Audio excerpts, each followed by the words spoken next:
To Brijbala education YouTube channel.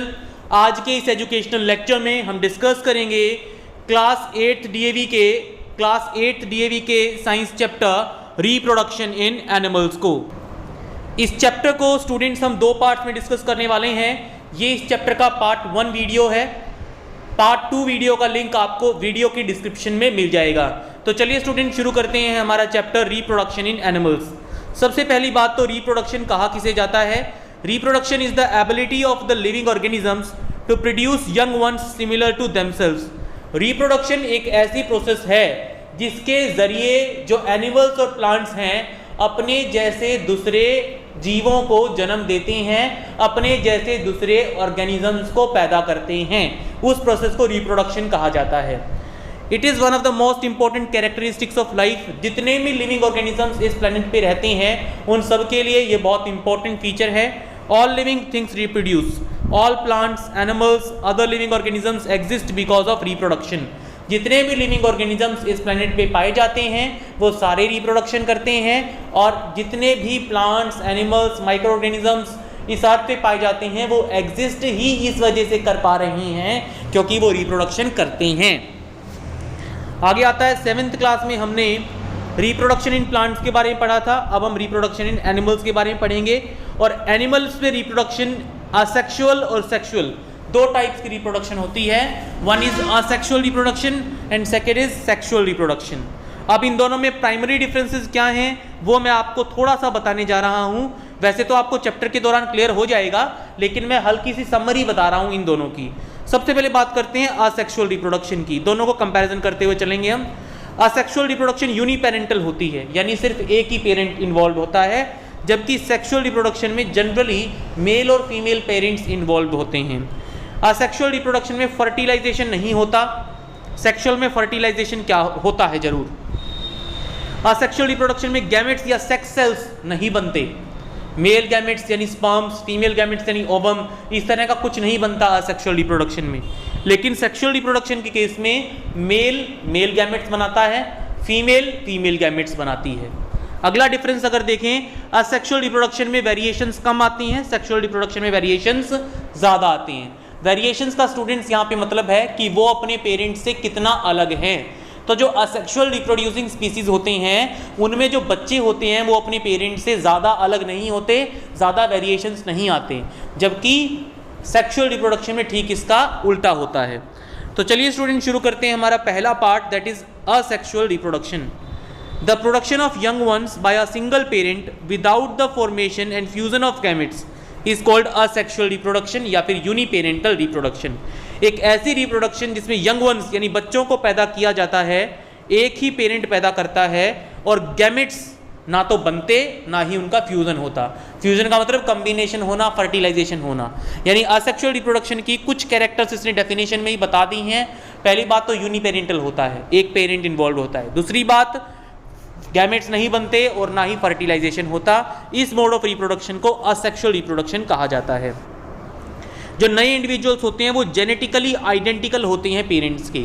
Genetically identical का मतलब उनके जीन्स और पेरेंट्स के जीन्स काफ़ी कुछ आपस में मिलते जुलते होते हैं। इसको आप डीएनए या क्रोमोसोम्स भी कह सकते हैं। जीन्स जो होते हैं वो इनहेरिटेंस की यूनिट होती हैं। डीएनए का नाम आपने जरूर सुना होगा, डीएनए के अंदर जीन्स ही प्रेजेंट होते हैं।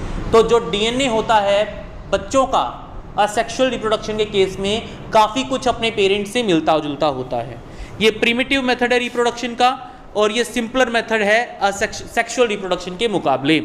यानी प्रिमिटिव यानी बहुत पहले से, सेक्सुअल रिप्रोडक्शन इस अर्थ पे यूज़ करने से बहुत पहले से असेक्सुअल रिप्रोडक्शन कर रहे हैं ऑर्गेनिजम्स, और ये काफ़ी सिंपल है सेक्सुअल रिप्रोडक्शन के मुकाबले।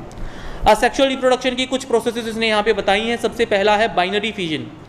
बाइनरी फिजन यूनिसेल्युलर ऑर्गेनिजम्स में देखने को मिलता है, जैसे कि बैक्टीरिया और अमीबा में। इस प्रोसेस में, बाइनरी फिजन की प्रोसेस में, जो पेरेंट सेल होता है वो दो डॉटर सेल्स में डिवाइड हो जाता है। जो एक पेरेंट सेल होगा वो बीच में डिवाइड हो जाएगा और दो नए डॉटर सेल्स बना लेगा। This is what we call binary fission. इस वर्ड का मतलब ही यही है। बाइनरी का मतलब होता है टू और फिजन का मतलब होता है टूटना, दो में टूटना। इस वर्ड का मतलब भी यही है। तो जो नई डॉटर सेल्स होती हैं वो एक कंप्लीट इंडिविजुअल, एक कंप्लीट ऑर्गेनिज्म में ग्रो कर जाती हैं आगे जाके।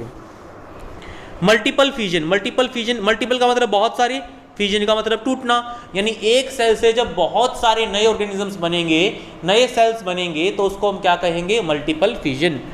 ये repeated division of parent cell होता है, यानी पेरेंट सेल बार बार डिवाइड करता है और बहुत सारे छोटे छोटे सेल्स बनाता है, जैसे कि प्लाज्मोडियम जो कि मलेरियल पैरासाइट होता है, जिसकी वजह से मलेरिया बीमारी होती है हमें, इसमें रिपीटेड डिवीजन होती है, इस ऑर्गेनिज्म में मल्टीपल फिजन हुआ करता है।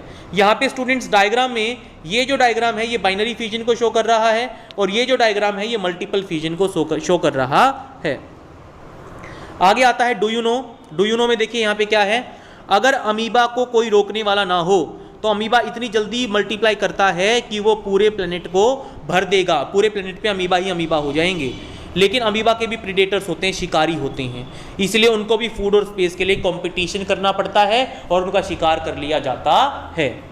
आगे आता है आपका next do you know, parthenogenesis एक तरह की असेक्सुअल रिप्रोडक्शन है जिसमें फीमेल एग्स प्रोड्यूस करती है। देखिए स्टूडेंट्स, मेल फीमेल होता है लेकिन फिर भी असेक्सुअल रिप्रोडक्शन है, तो ये जो जनरली हम बातें करते हैं ना, ये उनका एक एक्सेप्शन है स्टूडेंट्स, एक अपवाद है, जो जनरली चीज़ें हैं उनसे अलग है। ये फीमेल एग्स प्रोड्यूस करती है, बिना फर्टिलाइजेशन के ही ये एग्स बच्चों में तब्दील हो जाते हैं, ग्रो हो जाते हैं, बिना फर्टिलाइजेशन के, बिना मेल गैमेट्स के।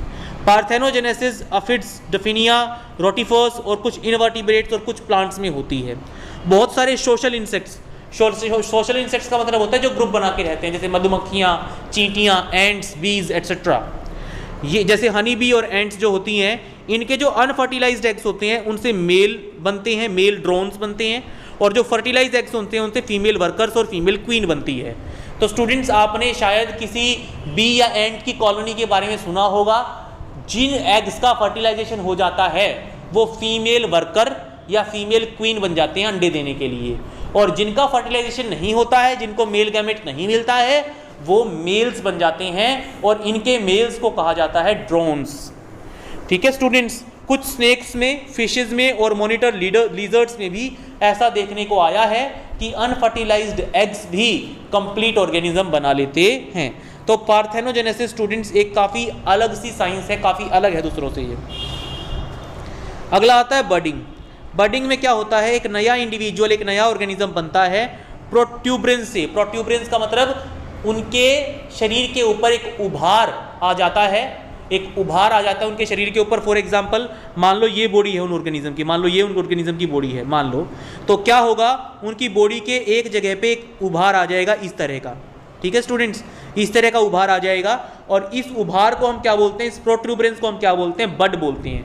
और जब ये बड पेरेंट की बॉडी के साथ जुड़ा रहेगा तो ये एक नया इंडिविजुअल बना लेगा और इस प्रोसेस को कहा जाएगा बडिंग।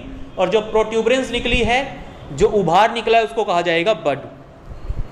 इस तरह का रिप्रोडक्शन हाइड्रा और यीस्ट में देखने को मिलता है। जो बच्चा होता है, ऑफस्प्रिंग का मतलब संतान, बच्चा, ऑफस्प्रिंग जो होता है वो कई बार तो पेरेंट्स से अटैच रहता है, जब ग्रो कर रहा होता है तो वो अपने पेरेंट की बॉडी से जुड़ा हुआ रहता है, लेकिन जब टाइम आता है तो वो अपने आप को अपनी पेरेंट की बॉडी से अलग करके एक नया कंप्लीट ऑर्गेनिज्म बना लिया करता है। जैसा कि यहाँ पे दिखा रखा है, हाइड्रा में दिखा रखी है बर्डिंग और यहाँ पे यीस्ट में दिखा रखी है। यीस्ट में क्या होता है स्टूडेंट्स, कई बार जो ग्रोन अप इंडिविजुअल होता है वो अपने पेरेंट से अलग नहीं होता, बल्कि एक लंबी चेन बना लेता है, जैसा कि यहाँ आपको दिखाई दे रहा है। आगे आता है स्टूडेंट्स सेक्सुअल रिप्रोडक्शन। जब हम यंग वंस को प्रोड्यूस कराते हैं, जिस रिप्रोडक्शन में हम गैमेट्स का यूज़ करते हैं, स्पेशल सेक्स सेल्स गैमेट्स का यूज़ करते हैं, उनको बनाते हैं, उनकी फ्यूजन करवाते हैं, जिसमें दो पेरेंट्स इन्वॉल्व होते हैं, उसको कहा जाता है सेक्सुअल या बाय पेरेंटल रिप्रोडक्शन। दोबारा बताता हूँ students, the type of reproduction where two parents produce special cells called gametes and new individual is produced after fusion of these gametes. एक ऐसी रिप्रोडक्शन जिसमें मेल और फीमेल पेरेंट्स इन्वॉल्व होते हैं, वो अपने अपने गैमेट्स बनाते हैं, उन गैमेट्स के मिलन के बाद, फ्यूजन के बाद एक नया ऑर्गेनिज्म की बनने की शुरुआत होती है। उस रिप्रोडक्शन को सेक्सुअल या बाय पेरेंटल रिप्रोडक्शन कहा जाता है। इस रिप्रोडक्शन में जो यंग वंस होते हैं वो अपने पेरेंट्स के जेनेटिकली आइडेंटिकल नहीं होते, उनमें और उनके पेरेंट्स में काफ़ी डिफरेंसेस, काफ़ी वेरिएशंस देखने को मिलते हैं। मल्टी सेल्यूलर ऑर्गेनिजम्स की बात करें, मल्टी सेल्यूलर ऑर्गेनिजम्स में जो स्पेशल सेल्स होती हैं जिनको गैमेट्स कहा जाता है, वो रिप्रोडक्टिव ऑर्गन्स के अंदर बनती है। हमारे पास स्पेशल रिप्रोडक्टिव ऑर्गन्स होते हैं, उन रिप्रोडक्टिव ऑर्गन्स के अंदर ही गैमेट्स बनते हैं। मेल गैमेट्स को स्पर्म्स कहा जाता है, ये मेल रिप्रोडक्टिव पार्ट्स में बनते हैं। फीमेल गैमेट्स को एग्स या ओवा कहा जाता है, जिसका सिंगुलर है ओवम, और ये फीमेल रिप्रोडक्टिव पार्ट में बनते हैं। तो स्टूडेंट्स, होता क्या है मल्टी सेल्यूलर ऑर्गेनिजम्स में, सेक्सुअली रिप्रोड्यूसिंग ऑर्गेनिजम्स में कुछ मेल्स होते हैं, कुछ फीमेल्स होती हैं। मेल्स के अंदर मेल रिप्रोडक्टिव पार्ट होते हैं जो मेल गैमेट्स बनाते हैं, और फीमेल्स के अंदर फीमेल रिप्रोडक्टिव पार्ट्स होते हैं जो कि फीमेल गैमेट्स बनाते हैं।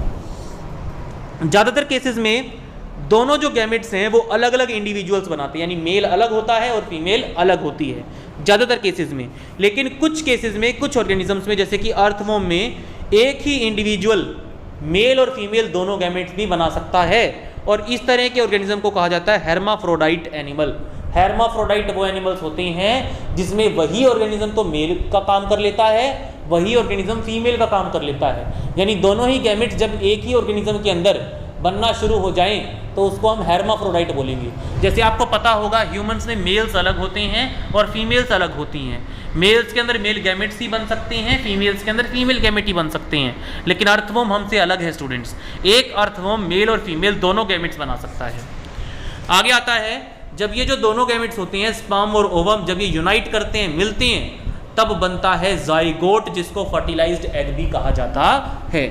इस यूनियन की प्रोसेस को कहा जाता है फर्टिलाइजेशन, और यही जाइगोट आगे जाके ऑफस्प्रिंग यानी बच्चे में बदल जाता है। दोबारा बताता हूँ स्टूडेंट्स, ये पैराग्राफ देखिए आपको क्या बता रहा है। जब ये दोनों गैमेट्स, मेल गैमेट्स और फीमेल गैमेट्स फ्यूज होते हैं, मिलते हैं, तो उस प्रोसेस को कहा जाता है फर्टिलाइजेशन, और जो बनता है इनकी फर्टिलाइजेशन के बाद उसको कहा जाता है फर्टिलाइज्ड एग या फिर जाइगोट। शुरू में जाइगोट स्टूडेंट सिंगल सेल्ड होता है, लेकिन बाद में ये ग्रो कर करके कंप्लीट इंडिविजुअल बना सकता है, बना लेता है। आगे आता है, डू यू नो में रैबिट का एग्जाम्पल दिया है। रैबिट जो कि 8 महीने में एडल्ट हो जाता है, वो 10 से 30 बच्चे एक साल में पैदा कर सकता है। एक फ्रूट फ्लाई जो 10 से 14 दिन में ही एडल्ट हो जाती है, बस इसको एडल्ट होने में 10 से 14 दिन ही लगते हैं, ये एक साल में 900 बच्चे पैदा कर सकती है, 900 ऑफस्प्रिंग पैदा कर सकती हैं। एनिमल्स जिनके बच्चे कम होते हैं वो अपने बच्चों को ज़्यादा रिसोर्सेज यानी ज़्यादा अच्छा पालन पोषण करते हैं, अपने बच्चों का ज़्यादा अच्छे से नर्चर करते हैं, प्रोटेक्ट करते हैं अपने बच्चों को, ठीक है, जिससे ज़्यादा ऑफस्प्रिंग्स की ज़रूरत महसूस नहीं होती। अब स्टूडेंट्स, अब सोचने वाली बात है, रैबिट 10 से 30 बच्चे क्यों पैदा करता होगा? जो फ्रूट फ्लाई है वो 10 से 14 दिन में एडल्ट हो जाने वाली है, वो 900 बच्चे क्यों पैदा करती होगी एक साल के अंदर? ऐसा इसलिए होता है क्योंकि इनके बहुत सारे बच्चे मर जाते हैं एडल्ट होने से पहले ही, और बहुत कम बच्चे एडल्टहुड तक जिंदा रह पाते हैं। इंसानों में आपने देखा होगा ऐसा कुछ नहीं होता, साल भर में 1 या 2 ही बच्चे पैदा होते हैं ज़्यादातर केसेस में, जनरल केसेस में। ऐसा इसलिए होता है क्योंकि हम लोग अपने बच्चों की ज़्यादा बेहतर तरीके से देखभाल करते हैं, पालन पोषण करते हैं, और हमारे केस में बच्चों के ज़िंदा रहने के चांसेस अच्छे होते हैं, इसलिए ज़्यादा बच्चे नहीं पैदा करते हम। आगे आता है स्टूडेंट्स रिप्रोडक्टिव पैटर्न। अब यहाँ पे रिप्रोडक्टिव पैटर्न यानी सेक्सुअल रिप्रोडक्शन किस तरीके से करते हैं। कुछ ऑर्गेनिजम्स में कुछ पैटर्न होता है, कुछ ऑर्गेनिजम्स में कुछ पैटर्न होता है। तो 3 टाइप्स हैं सेक्सुअल रिप्रोडक्शन पैटर्न के। पहला टाइप है एक्सटर्नल फर्टिलाइजेशन, एक्सटर्नल डेवलपमेंट। देखिए क्या होता है, पेरेंट्स स्पर्म रिलीज करते हैं, फीमेल एग रिलीज करती है पानी के अंदर, और पानी के अंदर ही मेल और फीमेल गैमेट का मिलन होता है। जाइगोट पानी के अंदर ही बनता है, और जाइगोट फिर डेवलप होके ऑफस्प्रिंग भी पानी के अंदर ही बनाता है। इस काम को सक्सेसफुल होने के लिए मेल और फीमेल को अपने गैमेट्स बहुत ज़्यादा संख्या में एक ही टाइम पे एक ही जगह पे डालने पड़ते हैं। फॉर एग्जांपल फ्रॉग्स में ऐसा होता है, यानी ये ऑर्गेनिजम्स ना तो अंडे देते, ना ही इनके फीमेल्स प्रेग्नेंट होती। ठीक है स्टूडेंट्स, अब आपने ऐसी सेक्सुअल रिप्रोडक्शन के बारे में सुना होगा जहाँ अंडे दिए जाते हैं, जहाँ फीमेल्स जो है वो गर्भ धारण करती हैं, प्रेग्नेंट होती हैं। लेकिन एक्सटर्नल फर्टिलाइजेशन और एक्सटर्नल डेवलपमेंट वाले ऑर्गेनिजम्स सेक्सुअल रिप्रोडक्शन करते हैं, लेकिन ना तो ये अंडे देते, ना ये बच्चे पैदा करते। तो फिर पैदा कैसे होते हैं? जैसे मेल फ्रॉग और फीमेल फ्रॉग है, फीमेल फ्रॉग एक जगह शैलो वाटर्स में, उथले पानी में अपने गैमेट्स रिलीज कर देगी, फीमेल गैमेट्स यानी एग्स रिलीज कर देगी। उसके बाद मेल फ्रॉग उन्हीं के ऊपर अपने मेल गैमेट्स रिलीज कर देगा। अब पानी के अंदर ही मेल और फीमेल गैमेट्स का मिलन होगा, फर्टिलाइजेशन होगा, जाइगोट बनेगा, जाइगोट डेवलप करके ऑफस्प्रिंग बनाएगा, टेडपोल बनाएगा, और वही टेडपोल आगे जाके फ्रॉग में विकसित होगा, फ्रॉग में डेवलप होगा। तो यहाँ पे फीमेल या मेल की बॉडी के अंदर ज़्यादा काम नहीं हुआ। अगला आता है internal fertilisation and external development. इसमें क्या होता है, स्पर्म्स जो होते हैं वो मेल फीमेल की बॉडी के अंदर डाल देता है। मेल्स अपने मेल गैमेट्स यानी मेल गैमेट्स को, स्पर्म्स को फीमेल की बॉडी के अंदर डाल देता है, और फर्टिलाइजेशन फीमेल की बॉडी के अंदर होती है। जाइगोट फीमेल की बॉडी के अंदर बनता है, लेकिन बनने के बाद जाइगोट के चारों तरफ कुछ सिक्रीशंस जमा हो जाती हैं, कुछ रिजर्व फूड मटेरियल जमा हो जाता है, एक प्रोटेक्टिव कवरिंग यानी शेल जमा हो जाती है, ताकि ये सारी चीज़ें उसको डेवलपमेंट में, प्रोटेक्शन में हेल्प करें जब वो एम्ब्रियो में ग्रो कर रहा होगा। जैसे कि हैन में ऐसा होता है। हैन में क्या होता है, मुर्गी के अंदर जो जाइगोट की फॉर्मेशन है वो तो मुर्गी के अंदर होती है। मुर्गा अपने गैमेट्स को मुर्गी के अंदर इंसर्ट कर देता है। उसके बाद जाइगोट बनने के बाद वो जाइगोट फीमेल रिप्रोडक्टिव सिस्टम से बाहर आ जाता है, और जब वो बाहर आता है तो उसके साथ कुछ सिक्रीशंस, कुछ फूड मटेरियल और एक प्रोटेक्टिव कवरिंग भी आती है। यानी मुर्गी अंडा दे देती है, और बच्चे की डेवलप मुर्गी के शरीर से बाहर यानी एक्सटर्नल डेवलपमेंट होती है, मुर्गी के शरीर से बाहर होती है, और वहाँ से चिक निकलता है स्टूडेंट्स। ठीक है स्टूडेंट्स, आप इस चैनल को सब्सक्राइब करना मत भूलिए, क्योंकि काफ़ी मेहनत हम आप बच्चों के लिए कर रहे हैं। अगर आपके कुछ साथ में पढ़ने वाले बच्चे हैं, आपके क्लासमेट्स हैं, तो आप प्लीज़ इस वीडियो को उनके पास शेयर जरूर कीजिएगा, और चैनल को सब्सक्राइब करना मत भूलिएगा। तो नेक्स्ट हमारा है students internal fertilisation and internal development. दोनों फर्टिलाइजेशन भी और डेवलपमेंट भी फीमेल की बॉडी के अंदर ही होता है। कैसे, जो मेल्स होते हैं वो अपने गैमेट्स को फीमेल की बॉडी के अंदर एंटर करवाते हैं। जाइगोट फॉर्मेशन और फर्टिलाइजेशन फीमेल की बॉडी के अंदर होता है, और कुछ समय तक वो बच्चा फीमेल की बॉडी के अंदर ही रहता है, यानी फीमेल प्रेग्नेंट रहती है कुछ समय तक, और जब वो बच्चा बाहर की कंडीशंस को सहन करने लायक हो जाए तब डिलीवरी हो जाती है, बच्चा फीमेल की यूट्रस से बाहर आ जाता है, गर्भ से बाहर आ जाता है।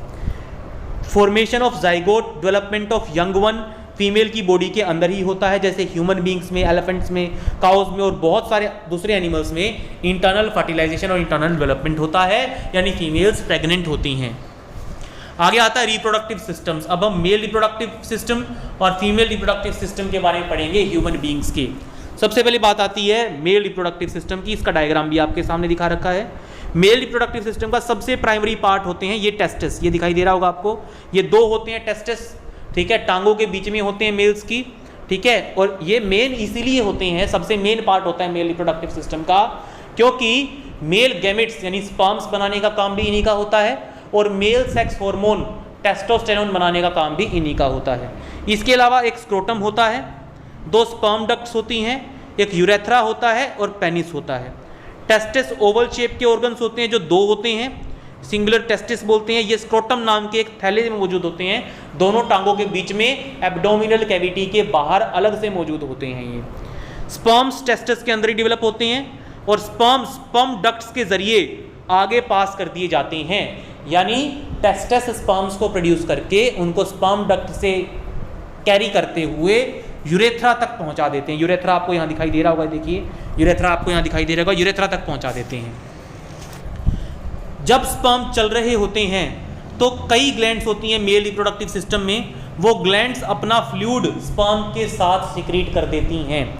ये जो फ्लूइड होता है जिसके अंदर स्पर्म्स होते हैं, उस फ्लूइड को कहा जाता है सीमन कहा जाता है उस फ्लूइड को, जो कि एक वाइट एंड थिक फ्लूइड होता है। इस फ्लूइड के अंदर स्पर्म्स होते हैं और कुछ और सिक्रीशंस होती हैं जो स्पर्म्स को चलने में हेल्प करती हैं और स्पर्म्स को नरिशमेंट प्रोवाइड करती हैं जब तक उनका काम नहीं पूरा हो जाता। लास्ट पार्ट जो होता है यूरेथ्रा का, उसके चारों तरफ एक मस्कुलर स्ट्रक्चर होती है जिसको पेनिस कहा जाता है। लड़के इसी पेनिस की हेल्प से यूरिनेशन भी करते हैं, ठीक है, यूरिनेशन भी लड़के इसी पेनिस की हेल्प से करते हैं। पेनिस जो होता है वो यूरिन और सीमन दोनों को कंडक्ट करता है, दोनों को कैरी करता है, लेकिन दोनों को एक बार में पास नहीं कर सकता। जब एक बार इजेक्यूलेशन होता है तो या तो वो यूरिन पास कर सकता है या फिर वो सीमन ही पास कर सकता है, दोनों में से एक ही चीज़ पास हो सकती है। हाँ, रास्ता एक ही है पास होने का मेल्स के अंदर। स्पर्म की स्ट्रक्चर के बारे में पढ़ते हैं हम।